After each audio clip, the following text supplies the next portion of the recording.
Hey, what's going on everyone? NoZoupForYou here, and I've got a couple hints and tips for you regarding the new Commander Skills rework.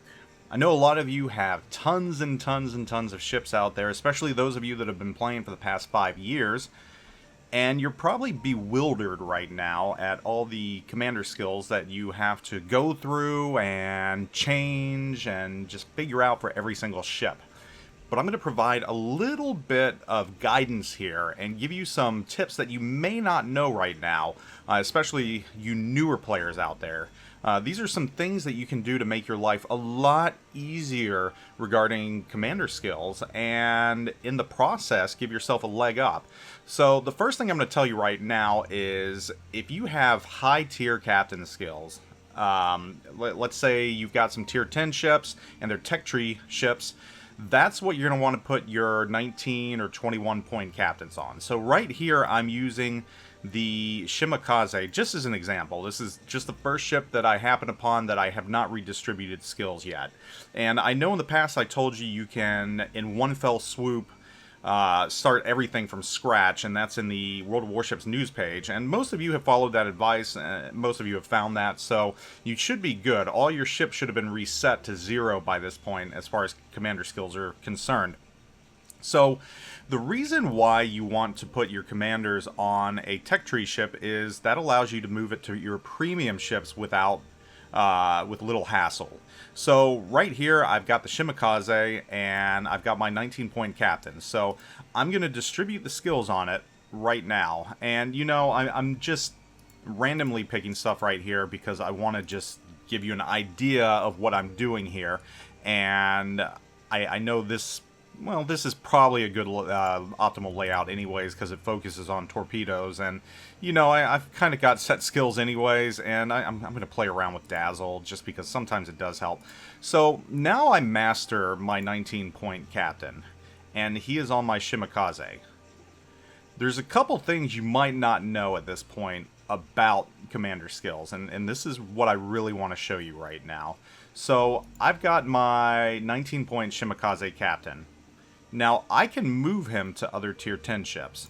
So what I'm going to do right now is, even though I've got this 19 point Yoshino captain, I'm going to send him to the reserves just so I can give you an idea of what I'm about to do. So, Shimakaze captain, Yoshino, no commander right now. So I am going to assign my... where is he? My Shimakaze captain. I got to find him first, and here he is. So I have moved him over here, and you know you can switch ships from premium to non-premium with no cost. And that's what I'm doing right here. And when you do that, since the cruisers have a completely different set of skills, you can go ahead and reinvest your 19 points basically for free, no charge. So that's what I'm going to do right now. And again, I'm just selecting some stuff. I rarely play the Yoshino. Don't use this loadout whatsoever. I'm telling you right now, I'm just doing this for the sake of doing this. So, yeah, I'm just going to take some of the recommended picks right now, and here we go. Mastered. So now I can use them on the Yoshino with a cruiser layout. And that's one of the really nice things about this new Commander Skills rework. It saves these for cruisers. Now I'm going to throw them back on the Shimakaze right now and show you one more thing that you might not be aware of. And here we go, Shimakaze. Don't forget you can easily recall a commander just by hitting the commander recall button up here. It makes it a lot easier than searching. Gonna move him back. He is now on my Shimakaze. Don't have to pay anything to get him back on there, and his skills are saved. Now here's the cool thing. Here's the cool thing that you may or may not know about right now. If you click on all skills, it shows the skills you have saved for this captain for every single class of ship.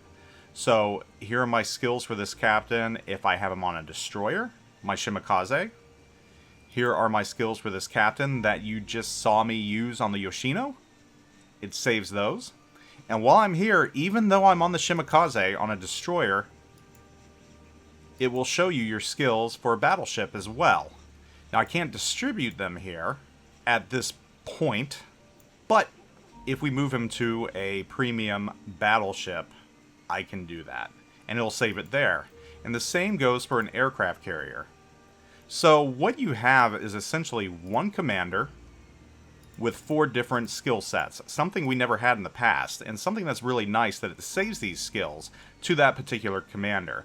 So if you have a premium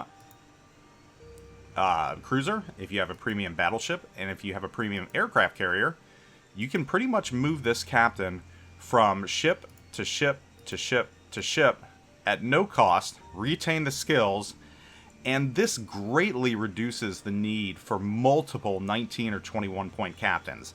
I mean, this is really a pretty big time saver right here. It's really nice. So that brings me to my second point, and that's regarding the specialty commanders. And let me find my Halsey. So my Halsey is trained for Des Moines, which, again, like I said, is a tech tree ship. So I have my Des Moines loadout right here.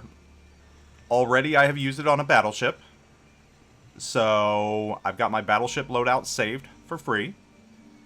And I have not used it on an aircraft carrier. And you all know that tier 10 you have the FDR. I don't have that, but there are plenty of other premium aircraft carriers at different levels that I could switch them to. The Enterprise if I wanted to. Have not distributed those points yet. And I have not done the same for destroyers as well. So if I wanted to, which I'll do right now, just to show you, because this is one of my few 21 point commanders. I spent the 1.5 million on him. I could move him to the Summers, which I do have a commander on, but you know what? I'm going to put this commander in the reserves real quick. And that's Sub-Octavian, by the way. That is his picture right there. For those of you that did not know, one of the developers in St. Petersburg, little tidbit right there. If you've ever wondered what Sub-Octavian looks like, that's him right there. So I'm going to send him to the reserves as well. I'm going to put my Halsey on there. And since you're moving premium to premium, you don't have to pay anything at all, which is really nice. And here I go. I get to choose exactly what I want on them. And for my Summers, I focus on torpedoes, making them flood more and everything else, which is really nice. Got to put Last Stand on there because Last Stand is one of those things you got to use.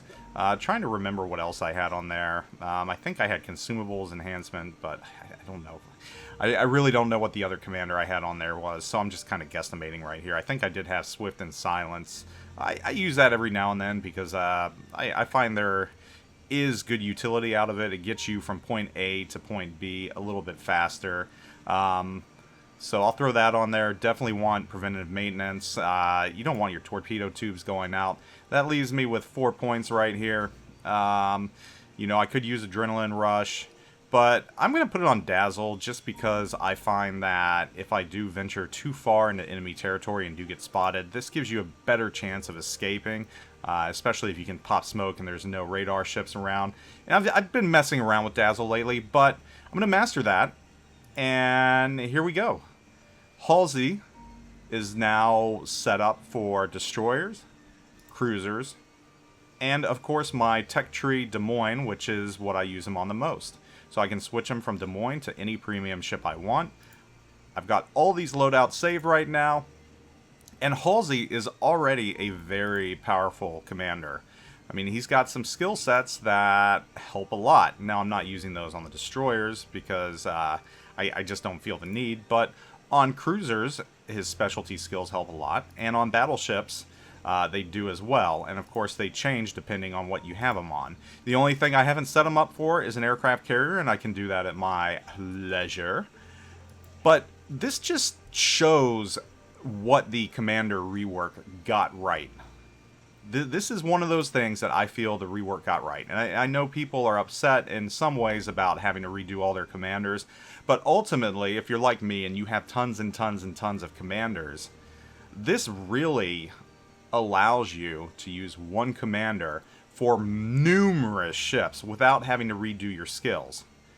I mean, I can probably use this commander on like 15 or 20 different ships now, so long as they're premium. and so long as I like the setup that I've made for battleships, destroyers, and eventually aircraft carriers. So this is one thing that the Commander Skill rework really got right.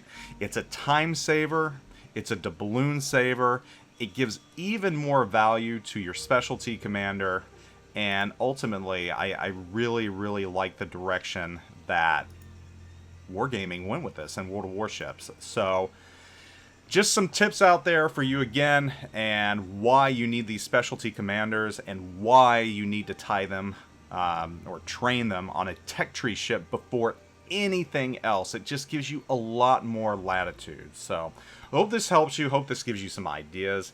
I will catch you all later. Zoop out.